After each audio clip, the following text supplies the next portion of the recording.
কান্তজি মন্দিরে দয়ালচন্দ্র বর্মনের সাথে দেখা করে অনেক ভালো লাগলো এবং একসাথে সেলফি তুললাম। তো আজকে অনুষ্ঠান ছিল শ্রীমদ্ গীতা পাঠ 20,000 কণ্ঠে একসাথে। তো দেখে অনুষ্ঠানটা অনেক ভালো লাগলো এবং অসংখ্য লোক, যা বলা শেষ নেই। আমার মনে হচ্ছে মিনিমাম 50 থেকে 60,000 লোক এখানে সমাগম হয়েছে এবং এই অনুষ্ঠানে সারা বাংলাদেশের মধ্যে সর্বোচ্চ আপনি ঈশ্বর পাবেন কি পাবেন না, ভগবান এসে আপনাকে বর দেবে কি দেবেন জানি না, কিন্তু ছোট ছোট ছেলে মেয়েরা যদি গীতা পড়ে তারা সুস্থ থাকবে। গীতায় বলে আপনি কি করে সুস্থ থাকবেন। কোনো দিন অসুখ হতে পারে না। আমার প্রায় 60 বছর বয়স, গত 40 বছরে আমার কোনো অসুখ করেনি।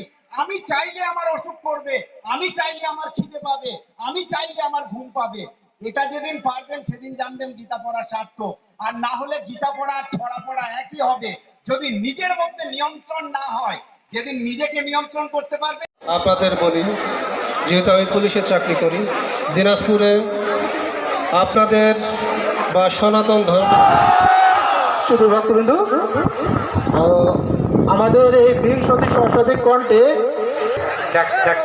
ট্যাক্স ব্যাক কেটে এখন সেই কণ্ঠটা ছাড়িয়ে যদি আপনাদের কণ্ঠ শুনতে হয় তাহলে আমার জন্য লজ্জার আর দিনাজপুরবাসীর জন্যে দুঃখের। এখানে এনেছেন এজন্যে এই আয়োজক কমিটিকে আমি অভিনন্দন এবং ধন্যবাদ জানাচ্ছি। এবং অত্যন্ত আনন্দের বিষয়,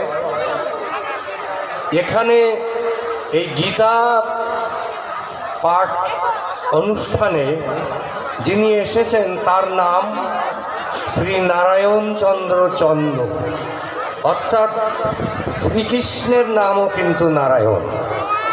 তাহলে আজকে আপনারা কত ভাগ্যবান যে শ্রীকৃষ্ণের বাণী গীতার মাধ্যমে শুনছেন, যার যে অনুষ্ঠানের প্রধান অতিথি আসন অলঙ্কৃত করেছেন শ্রী নারায়ণ চন্দ্র চন্দ এমপি এবং মাননীয় ভূমিমন্ত্রী গণপ্রজাতন্ত্রী বাংলাদেশ সরকার।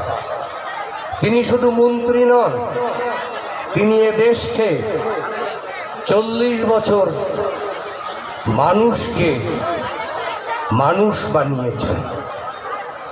তিনি 40 বছর শিক্ষকতা করেছেন। It is not a matter of joke.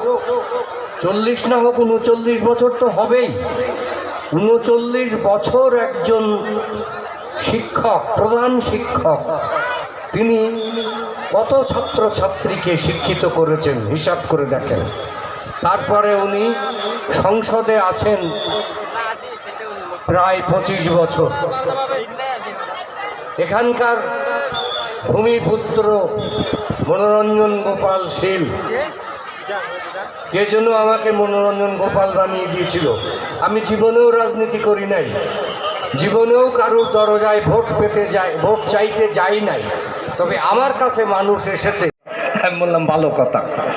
এখানে এডিসির কথা আমার খুব ভালো লেগেছে, আমি সেই প্রসঙ্গে বলতে চাই।